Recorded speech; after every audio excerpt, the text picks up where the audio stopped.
More than 5,000 head of cattle are funneled through this factory every single day. And this is just one of 632 plants in the U.S. Collectively, they process 34 million cows a year.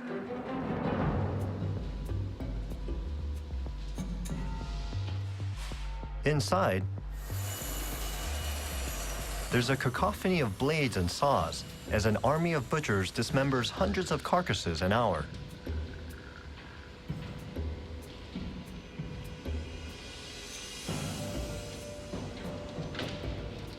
About 100 years ago, Henry Ford perfected an industrial process to make cars cheap enough so that most Americans could afford them. And perhaps mass industrialization is the only way to make beef cheap enough so that Americans can afford that too. And where beef has led, pork and chicken have followed. Grain-fed, raised and processed on an industrial scale to give us what we want. And the rest of the world wants it too. Companies like JBS export thousands of tons of meat around the planet. And we import what other nations' food machines produce. Every year, $86 billion worth of food enters our borders, like this lamb from Australia and New Zealand crossing the Pacific, and every variety of fruit and vegetable. This globalized food market means we can expect to eat what we want, when we want, regardless of season or distance from the food source. With all this choice, how do we decide what to eat?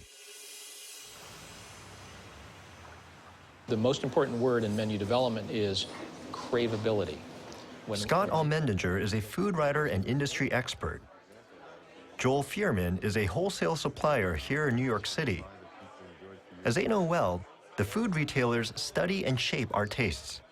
30 years ago, restaurants were almost exclusively celebration food. This is our anniversary or somebody's birthday, and we'll go out and we'll have a big steak, and that will celebrate the occasion. The American public, through affluence, started to say, I like that food, I want that food, I crave that food, and over 30 years, the American public has started to eat more and more and more of the celebration foods as part of their daily diet. But it's not just about satisfying our cravings. Food manufacturers are always coming up with new product ideas to stimulate appetites and demand. In any industry, everybody's looking for that next big hit. And you can create craveability with almost anything. Outback Steakhouse did it with one simple ingredient. Perfect example is the bloomin' onion. You take an onion that has a price point of maybe 32 cents per pound, and you turn it into this product. This is an onion? That was a rather large onion that they've sliced and soaked in buttermilk and batter and deep fried and created into the bloomin' onion. It sells quite a bit. It becomes a commodity. It becomes an item that the consumer wants. When something like the bloomin' onion hits big, the impact is felt all the way back to its source. These are onion fields in Central California. Remember farmer Ted Sheely? In addition to all his other crops, he's an expert at producing bloomin' onions. 1,500 tons of them every year, precisely to his customers' specifications. The bloomin' onion needs to be 3.5 inches in diameter, not larger, not smaller. If it's bigger than 3.5, it won't fit their cutting and cooking equipment. And if it's smaller than that, the customer feels cheated, and they're willing to pay extra to get that particular size onion. With the bloomin' onion, the Outback Steakhouse has turned a common food item from mundane to money maker. And they're not the only ones. It's turkey sausage wrapped in a pancake on a stick. The food industry is in the business of creating desirable commodities. And we're in the business of eating a lot. The foods we crave are often high in fat and calories. That's an evolutionary survival tactic built into our genes. So it's not surprising that craveability usually means adding calories. The bloomin' onion, for example, has about 2,000 calories, roughly an entire day's worth for an adult. Over the last half-century, the food machine made it cheap and easy for us to put away an average of 600 additional calories per person per day. And it really is a collaboration between the consumers who say, I like this, and the marketing people who say what size it should be. So now we all have woken up 30 years later and said, you know what, this really isn't sustainable. So what are we going to do about it? I see Scott's point. Our expanding waistlines are a national wake-up call. He also makes me wonder how our food machine will be able to keep up with our growing, hungry population. Take Ted Shealy. To grow his onions, he has to maximize his water use in the resource-scarce Central Valley. California farmers already use 80% of the state's water. And the cost is going up. It's become one of my largest cash burdens on my budget. How expensive is water relative to other costs that you have? Water's always at the highest. It'd probably be over 50% of my budget. Holy cow. So, like most American farmers, Ted turns to technology to try and get the most out of every drop. He's installing a $50,000 moisture monitoring system to tell him precisely when to water his pistachio trees. And he uses a $2 million underground irrigation network for his tomatoes. My business plan is, what do we do today to stay in business for next year? What am I going to have to do to be in business 5 years from now or 10 years from now? Water's the pivotal issue, and so I have to make it work. And has the price of water been going up over the last few years? Yep, just like my taxes. It's getting harder and harder for farmers like Ted just to keep up with the food machine's relentless demand. As for our Kansas farmer, Greg Stone, his corn growing operation is under attack. The threat is so serious, he has to hire a professional to comb his fields every week. Because his multi-million-dollar business is a monoculture, a farm made up of a single crop, it's more vulnerable to invasion by a tiny killer. This is where they bore into the ear shank, and you see the damage here. They could actually tunnel up into the ear, and then they lay their eggs, and then their larvae feed on the corn and complete the cycle. There he is. That is a multi-billion-dollar corn pest right there in his hand. This is a European corn borer. Don't lose him, Eric. I won't. This is a constant battle producers have to face year in and year out all the way through the Midwest. If you don't treat, you can lose significant yield. So Greg calls in an airstrike.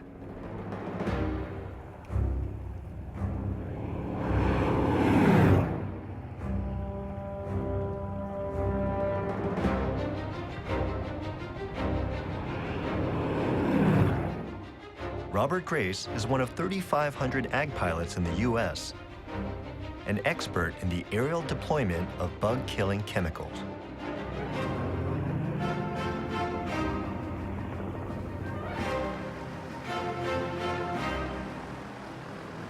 Ag flying is a different type of flying than virtually anything else because of the precision and closeness to the ground. We're typically 8 feet off the ground, traveling 120 to 150 miles an hour, using GPS navigation that will give us guidance to within about 1 or 2 feet. Like Greg, Robert inherited a family business which has seen extraordinary change. When my father started, they had a handful of chemicals, 1 or 2 or 3. Now, it's not unusual for us to have 40 or 50 products available because without that, the yields will suffer. The pesticide industry has had to develop this wide-ranging chemical arsenal because the insects have their own secret weapon: evolution. Sooner or later, the pests evolve resistance to every new product. Of course, no one's been happy about this. Certainly not the farmers. But caught between the need to keep producing and the increasing cost of a chemical arms race they couldn't win, they needed a game changer. So the food industry turned to a new technology based on genetics rather than chemistry, the genetically modified organism, better known as a GMO. 80% of Greg Stone's crop is now genetically modified, engineered to produce its own toxin that's lethal to insects like the European corn borer. So why do farmers like Greg still need ag pilots like Robert? This is a picture of Robert's work, recorded over a period of 2 weeks by a GPS unit we attached to his plane. He's still spraying, just not as much as before. Unfortunately, some corn borers are resistant to the toxin that the GM corn produces. Robert's job is to make sure those bugs don't take over the gene pool. Between the GM toxin and the pesticides, the system is working, at least for now. All this modern technology means farmers today produce vast quantities of crops.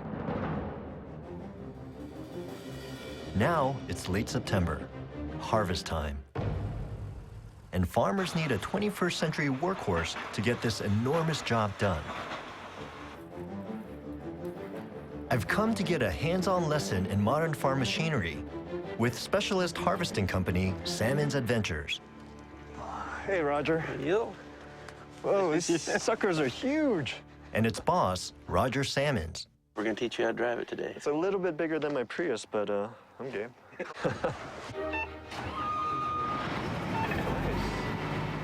I'm about to take charge of a $500,000 worth of brand new harvester. Okay, now full throttle. All right. You are ready to rock and roll. Hey, get out of my way. Woohoo!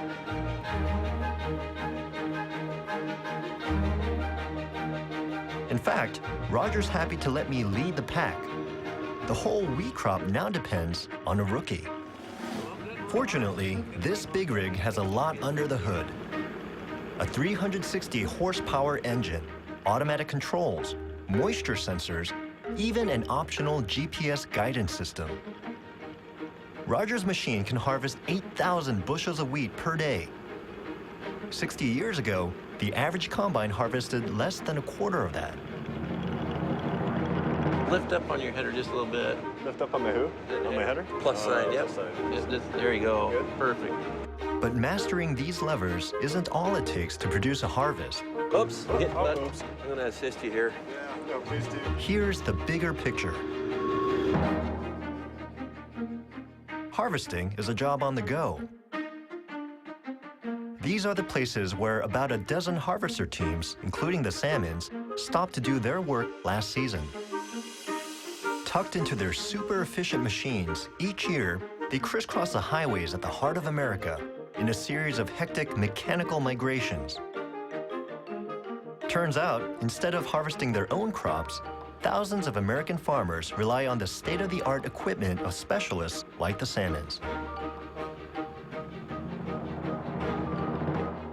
By the end of October, Roger's team will have gathered 500,000 tons of grain and covered 5,000 weary miles. You have to be able to thrive on stress in order to do this. A lot of people are coming for the experience. They want to see the heartland of the United States, but cabin fever sets in pretty fast. It really does. Odds are they're not going to come back next year. So there's a lot of turnover in this business. Oh, tremendous amount of turnover, yes. Harvesting, like so many aspects of food production, relies heavily on people power combined with new technology.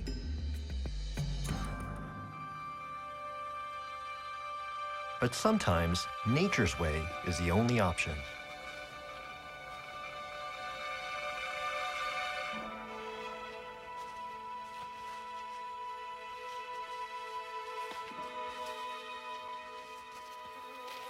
All right, take a look what we have right here. It's this beautiful honeybee inside this pumpkin plant. It's rolling around inside, sucking up the nectar, but while it's doing that, it's getting all this pollen all over its legs and the rest of its body. It's a beautiful sight, and it shows in action this delicate relationship between the honeybee and the flower itself that's absolutely critical to making sure that this turns into that.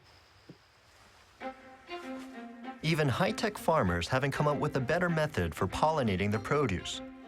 But there aren't enough wild honeybees to do the job. Enter long-distance bee trucker David Heckenberg. We truck bees all over the United States. 1st of February is the big trucking trip to California to pollinate almonds.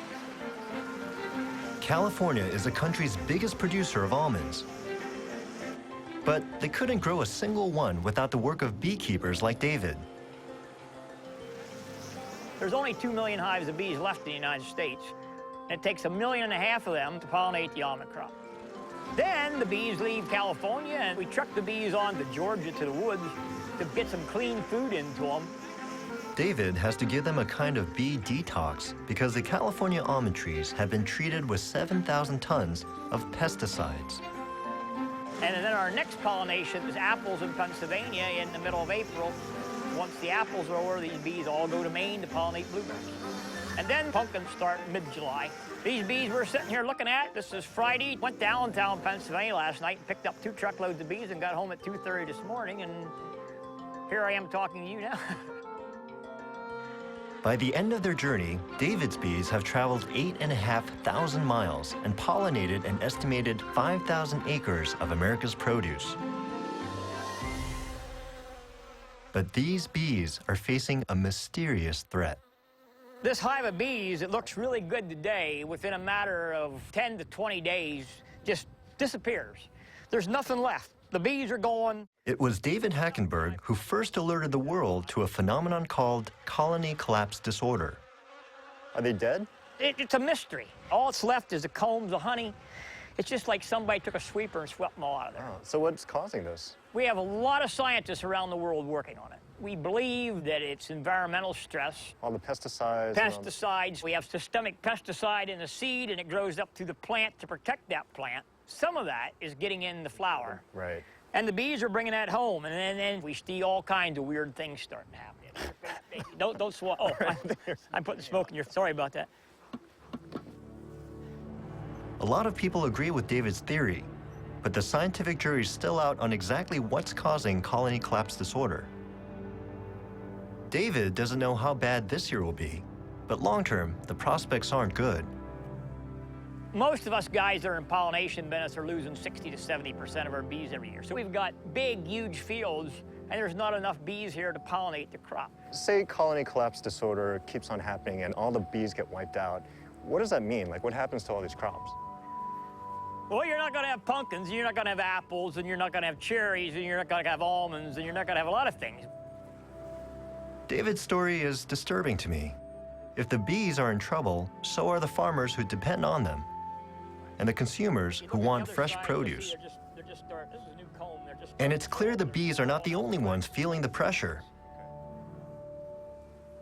America's food machine is pushing all of our resources to the limit. From bees to water, to the people who make the system run. We rely on the nomadic lifestyles of harvesters and beekeepers, and tens of thousands of truckers moving products all around the country to keep our food machine running. Even those who don't travel for a living are rarely fixed, like ag pilot Robert Grace, or the JBS meat packers in Colorado, or Ted Shealy's tomato harvesters in California. It's estimated there are now 4 million agricultural workers who migrate from job to job across the continent. But there's a real irony here. 10,000 years ago, people stopped chasing animals. They stopped hunting and gathering, and they started farming so that they could stay in one place. They didn't have to move. Yet look at us now. We can't stop moving.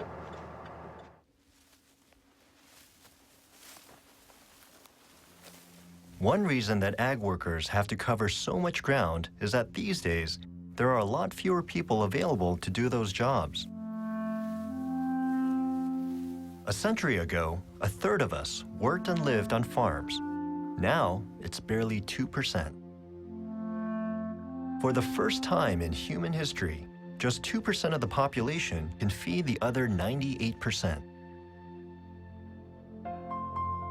And a lot of farmers like Greg Stone will tell you that technology has made their work a lot easier. The human element is becoming less and less of a factor.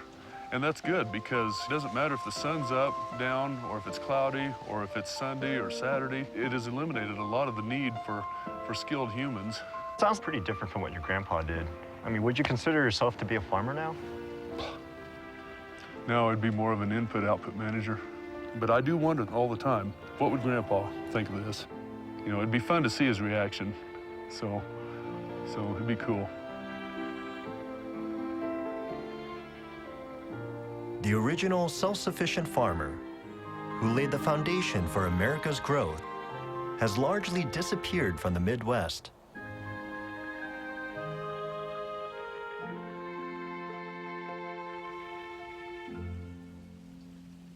But in some places, he's making a comeback. I've dragged myself out of bed at 5 o'clock in the morning to help a man aptly named Will Gardner get his product to market. Hey, what's up, man? Will is one of thousands of small-scale farmers across the U.S. reviving the homestead ideal. You don't want to get too close to the soil line because I want the growth to still continue. So I just chop it off right here. You know, it's pretty tasty, man. A lot of people at the market love it. This is real back-to-basics farming, and some think part of a new green revolution. How'd you get into this in the first place? I just wanted to save money, you know, eat healthier. Figured it'd be a lot cheaper for me to grow the vegetables that we eat on a daily basis in my backyard. You know, simple stuff. And it just became addictive.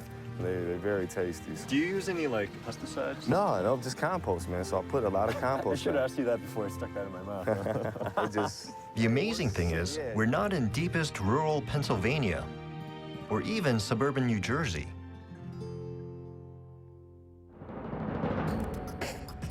This is where Will farms, the inner city of Detroit. Among its many problems, this area is a food desert, a place where it's hard to find groceries, let alone fresh produce. Although the surrounding neighborhood looks like an urban war zone, in fact, it's reverting to its rural state. This is an aerial photograph of the packed landscape of central Detroit 70 years ago, at the height of its industrial boom. As the city's economic fortunes declined, an estimated 44,000 lots of that land have been abandoned, quietly turning into green space, where 16,000 urban farmers, like Will, are now planting the seeds of an alternative agriculture. It's a great feeling. I feel that I'm part of something big that's happening in the city. You know, it's more personal. People come down there and volunteer just to be able to connect with your farmer.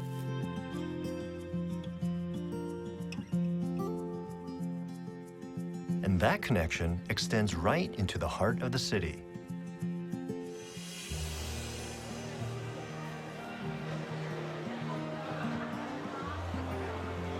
$4, ma'am. Thank you very much. Eastern Market in downtown Detroit, where Will sells his produce, is the biggest of its kind in America. Watermelon, salad greens, fresh kale, picked this morning.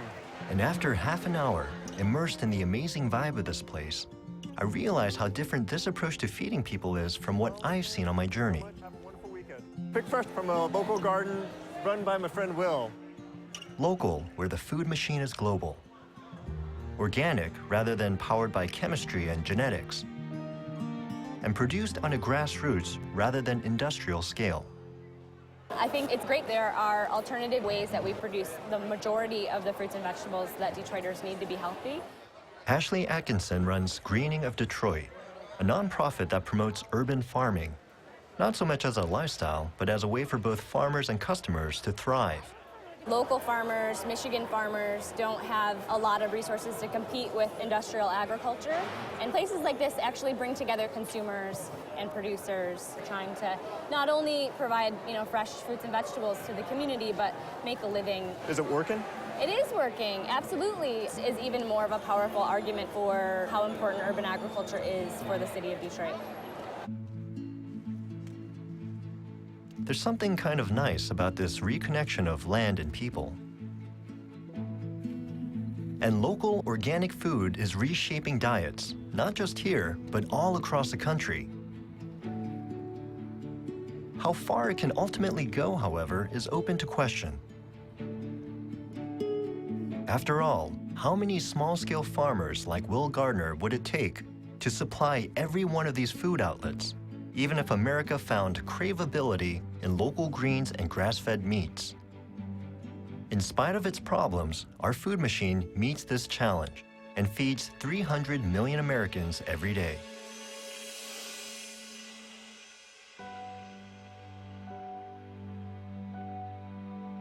I've decided to go back to the heart of that industrial food machine high above the cornfields of Kansas to try and figure out where it's headed. I'm taking a ride with Robert Grace in the Boeing Stearman his dad flew when he started the family crop dusting business after World War II. Between them, father and son have witnessed a revolution.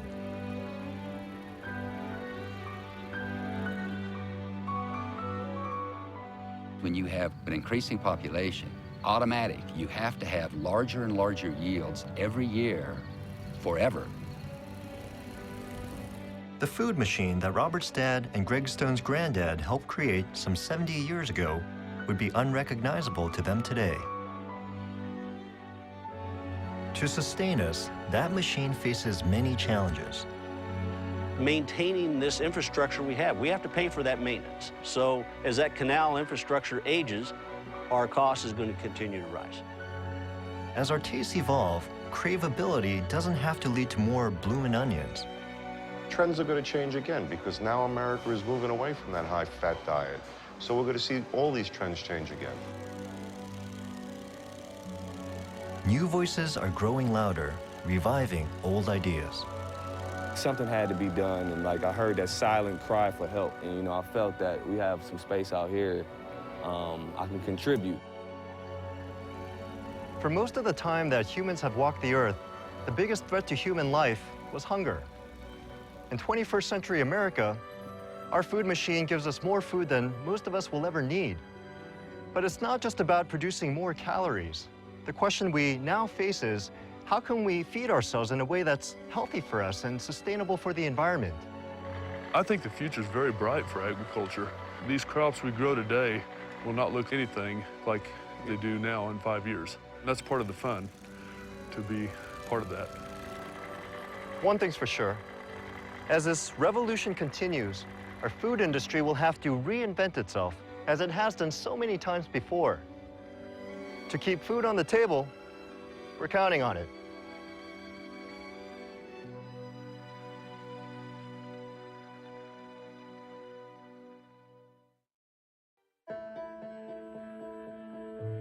America Revealed is made possible by the Corporation for Public Broadcasting and by contributions to your PBS station from viewers like you.